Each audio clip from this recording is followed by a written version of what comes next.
বাইদেউ কিবা প্ৰমাণ জমা দিছে নেকি আৰু কিবা প্ৰমাণ নোহোৱাকৈ কোনোবা ইমান আগবাঢ়িব নেকি?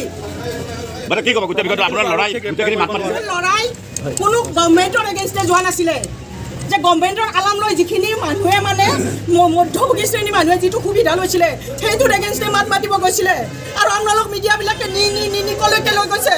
প্ৰমাণ কি বাইদেউ মিডিয়াই নিয়া নাই, মিডিয়াই আপোনালোকৰ লগত আছে। আপুনি কথাখিনি ক্লিয়াৰলি কওক বাইদেউ, কি হৈছিলে আচলতে গোটেইখিনি আবেগ আৰু পোষ্ট মিডিয়া আপোনাৰ লগত আছে, আপুনি কওক কথাখিনি কওক। প্ৰমাণ ক'ত আছে বাইদেউ কিবা তাৰ হাতত যদি কিবা প্ৰমাণ নাথাকিব ইমান ডাঙৰ প্ৰমাণ থাকিলেতো আৰক্ষীয়ে এৰেষ্ট নকৰে বাইদেউ। ইমান ডাঙৰ এটাতো সি ষ্টেপ ল'বৰ কাৰণে সাহস নকৰে আৰু তাৰ নিজৰ স্বাৰ্থৰ কাৰণেতো সি সেই কামটো কৰা নাছিলে, হয়নে নহয়? সি কৰিছিলে যে ষ্টুডেণ্টখিনিৰ লগত সি ৰাতি 4টা 3:30 বজালৈকে ক্লাছ কৰে, সেই ষ্টুডেণ্টখিনি যাতে মানে সি বিচলিত নহয় তাৰ কাৰণে সেই ষ্টেপটো সি লৈছিলে। যেতিয়া তাক ষ্টুডেণ্টে ফোন কৰি কৈছিলে ছাৰ এনেকুৱা হৈ আছে, ছাৰ সেনেকুৱা হৈ আছে।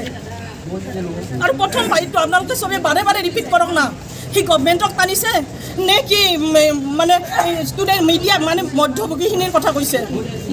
আৰু মানুহখিনি আছে না, কণ্টেক্ট নাম্বাৰ কাৰোবাৰ লগত কল ৰেকৰ্ডিং আছে নেকি? ডেফিনেটলি তেওঁৰ লগত এভিডেঞ্চ আছে। এভিডেঞ্চ নোহোৱাকৈ তেওঁ কথা ক'ব নেকি? এভিডেঞ্চ আছে, এভিডেঞ্চ দিছে, জাগাত য'ত দিব লাগে দিছে আৰু সেইখিনি মোক বন্ধ কৰা হৈছে নেকি? বেলেগৰ তাতে নাম নোলায় অত্যাচাৰ চলোৱা হৈছে ন। আৰু শুনক এতিয়া যিটো অৱস্থা হৈছে যেনে ঠেলি গলটাই লৈ গৈছে কালিৰ পৰা তেওঁ মইতো সহ্য কৰিব নোৱাৰোঁ, মই পাৰিম নেকি সহ্য কৰিব? আৰু আমাৰ লাইফত কি হৈছে আপোনালোক বহুত জানে আৰু মই এতিয়া ক'ব আপোনাৰ স্বামীকো হত্যা কৰা সেইবিলাক মই এতিয়া ক'ব নিবিচাৰোঁ, সেইবিলাক মই এতিয়া একদম ক'ব নিবিচাৰোঁ। কিন্তু মোৰ ল'ৰাটো যিখিনি কৰিছে সি কি অন্যায় কৰিছে নেকি?